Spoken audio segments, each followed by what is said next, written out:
जय श्री राधे। पूज्य श्री सद्गुरुदेव भगवान के चरणों में प्रणाम। पूज्य श्री राधा बाबा जी का जीवन चरित्र। कल हमने सुना था कैसे पूज्य श्री भाई जी ने कैंसर के रोग से पीड़ित होकर अपने शरीर का त्याग किया। पूज्य भाई जी ने 22 मार्च को महाप्रयाण किया था। निधन के 7 दिन पहले भाई जी की स्थिति बड़ी नाजुक हो गई थी और ऐसा लगने लगा कि शायद वे अपने पांच भौतिक कलेवर का परित्याग कर दें। इस संभावना से सभी पारिवारिक जन अत्यधिक विकल हो उठे थे। भावी कुपरिणाम की कल्पना से सभी बेचैन थे। भाई जी के महाप्रस्थान से 2 दिन पहले अर्थात 20 मार्च की बात है, शौच स्नान आदि से निवृत्त होने के लिए बाबा उनके कमरे से, जिसे आजकल पावन कक्ष कहा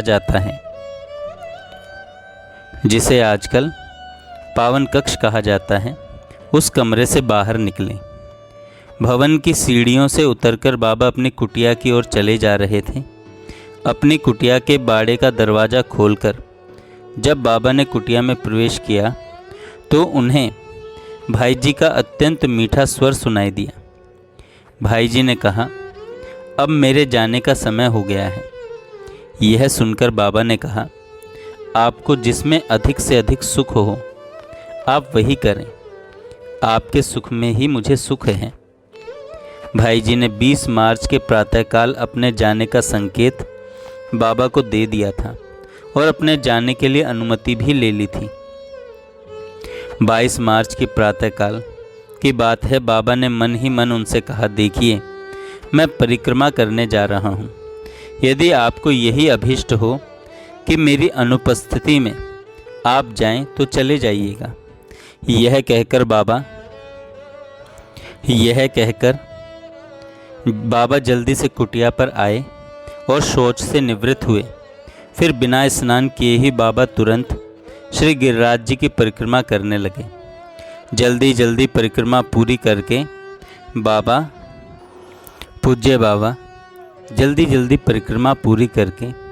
बाबा तुरंत भाई जी के पास गए।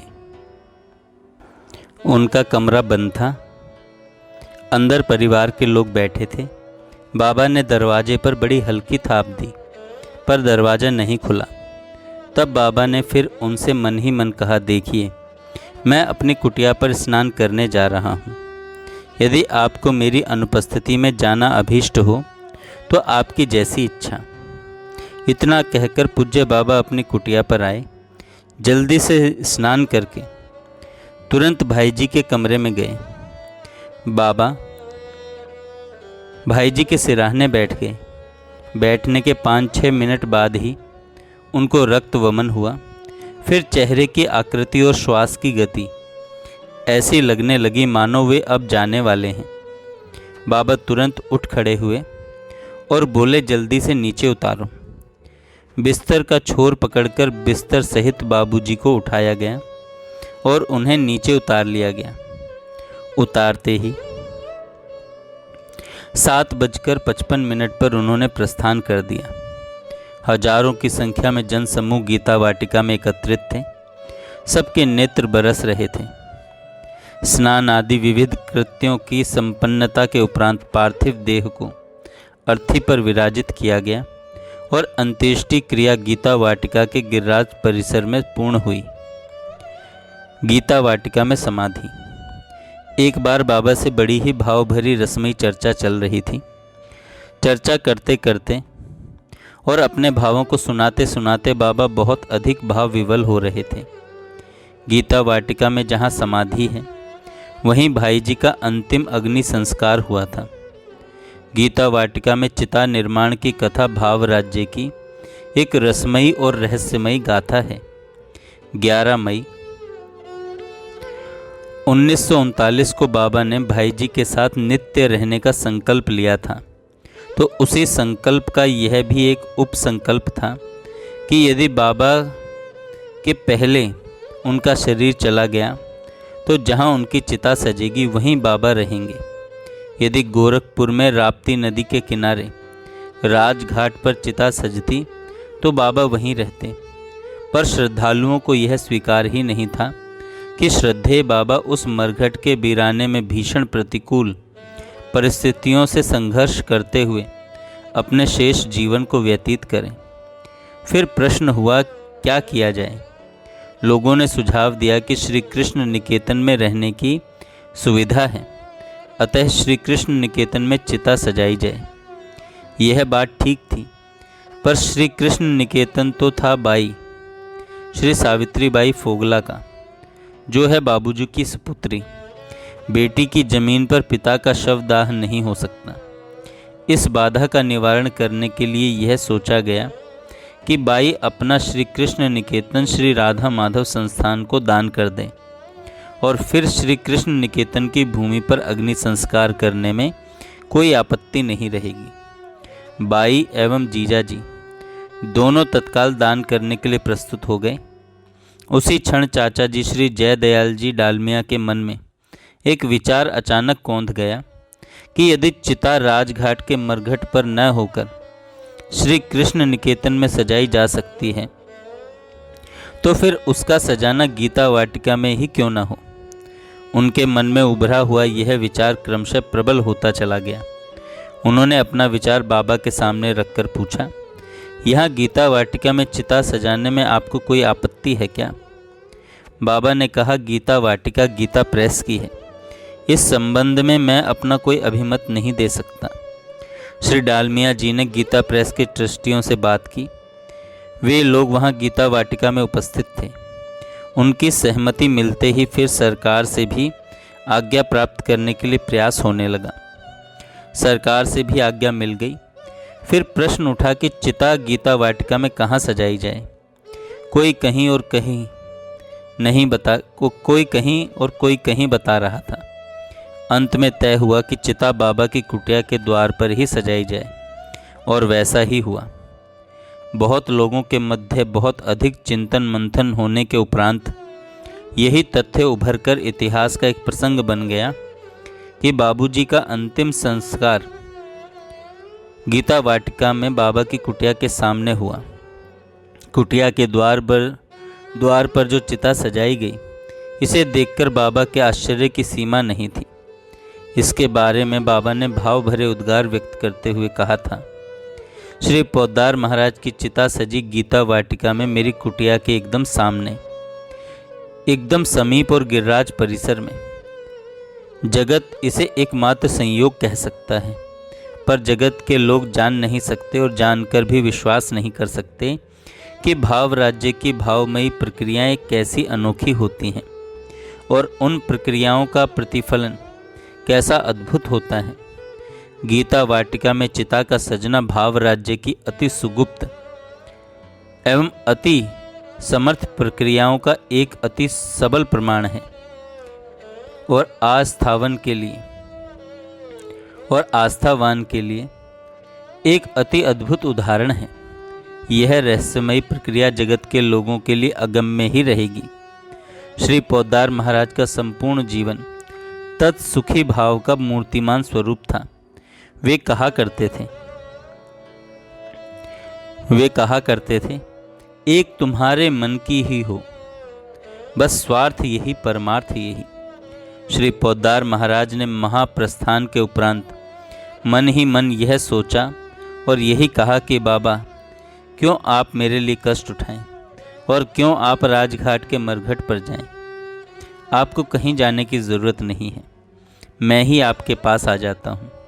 ऐसा निश्चय करके श्री पोद्दार महाराज ने सबसे पहले इस विचार को स्फुरित किया अपने अत्यंत अभिन्न जन श्री डालमिया जी के मन में, जिनका विचार सभी के लिए आदरणीय होता था। फिर लोगों के मध्य विचारों का मंथन और सुझावों का प्रवाह ऐसा चला कि सर्वांत में होने वाले निर्णय के अनुसार चिता मेरी कुटिया के सामने श्री गिरिराज परिसर में सजाई गई। इन सारे विचारों को और सुझावों को परोक्ष रूप से प्रेरित और नियंत्रित करते हुए श्री पोद्दार महाराज ने घटनाओं का संचालन सूत्र अपने हाथ में ले रखा था। एक और बात है, मेरा निश्चय था कि मुझे आजीवन श्री गिरिराज जी की तलहटी में रहना है। अतः श्री पोद्दार महाराज ने गीता वाटिका में कहीं अन्यत्र चिता सजने ही नहीं दी। उनका सशक्त संचालन सूत्र इतना प्रभावशाली था कि उनकी परोक्ष प्रेरणा से लोगों ने यही निर्णय लिया कि गिरिराज परिसर में चिता सजाई जाए, और इस निर्णय से मेरे नियम के निर्वाह का सुंदर ढंग बन गया। मैं न तो अपना विचार प्रकट कर रहा था और न किसी के चिंतन का समर्थन अथवा प्रतिवाद कर रहा था। बस घटना के प्रवाह को देख देख करके विस्मय में डूब रहा था और रह रह करके श्री पोद्दार महाराज के तत्सुखी भाव की ओर, उनकी सुगुप्त सशक्त प्रक्रिया की मन ही मन जय जयकार बोल रहा था।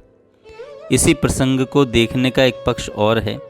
श्री पोद्दार महाराज को सदा यही प्रिय था कि उनके द्वारा जो कार्य हो वह सुगुप्त रूप से हो। इस चिता को यहाँ सजवाने का कार्य भी उन्होंने संपन्न किया, पर आदि से अंत तक स्वयं को सर्वथा छिपाए रखकर, सर्वांश में स्वयं को अव्यक्त रखकर श्री पोद्दार महाराज की संगोपन प्रियता की और तत्सुखी भाव की बार बार बलिहारी हो। पूजा पाठ का विसर्जन। पूर्व पृष्ठों में यह बतलाया जा चुका है और प्रसंग अनुरोध से पुनः लिखना पड़ रहा है कि 22 मार्च की प्रातःकाल भाई जी की स्थिति अति गंभीर थी। भाई जी के कमरे से बाबा अपनी कुटिया पर आए और श्री गिरिराज जी की परिक्रमा को शीघ्रता से करके तुरंत भाई जी के पास गए। उनका कमरा बंद था, अंदर के कुछ लोग बैठे हुए थे। उन लोगों ने किसी विशेष उद्देश्य से कमरे का दरवाज़ा बंद कर रखा था। बाबा ने दरवाजे पर बहुत हल्की रीति से 1-2 थाप दी, दरवाज़ा नहीं खुला। फिर बाबा ने उनसे मन ही मन कहा, मैं अपनी कुटिया पर स्नान करने के लिए जा रहा हूँ। यदि आपको मेरी अनुपस्थिति में ही जाना अभिष्ट हो तो आपकी जैसी इच्छा। इस प्रकार निवेदन करके बाबा अपनी कुटिया की ओर जाने लगे। कमरे के द्वार से चले आने के बाद सीढ़ियों पर उतरते समय उन्हें श्री ठाकुर जी, श्री घनश्याम दास ठाकुर जी को अपने साथ ले लिया, जो वहीं पर खड़े हुए थे। उनको साथ लेकर बाबा अपनी कुटिया पर आए और कुटिया के बाहर उनको खड़ा करके कहा, तुम यहीं रहो, मैं अभी तुरंत आता हूँ। इतना कहकर बाबा अपनी कुटिया के भीतर गए और पूजा वाली चौकी पर बैठ गए। बाहर खड़े हुए श्री ठाकुर जी बाबा की हर चेष्टा को एकटक देख रहे थे। खिड़की से सारा दिखलाई दे रहा था। ठाकुर जी ने देखा कि बाबा ने अपने दोनों कर पल्लव इस ढंग से जोड़ लिए हैं मानो अंजलि में पुष्प हो, और फिर उन्होंने ऐसी चेष्टा की मानो पुष्प अर्पण कर रहे हों। फिर बाबा ने जल्दी से स्नान किया और वस्त्र धारण करके भाई जी के पास चले आए। बाबा के पहुंचने के कुछ मिनट बाद ही बाबूजी नित्य लीला में सदा के लिए लीन हो गए। भाई जी के महाप्रस्थान करते ही सभी करुणाद्र हो उठे। वातावरण में गंभीर रूप से शोक परिव्याप्त हो गया। थोड़ी देर बाद बाबा वहां से श्री गिरिराज जी के पास आए और उनके समक्ष खड़े हो गए।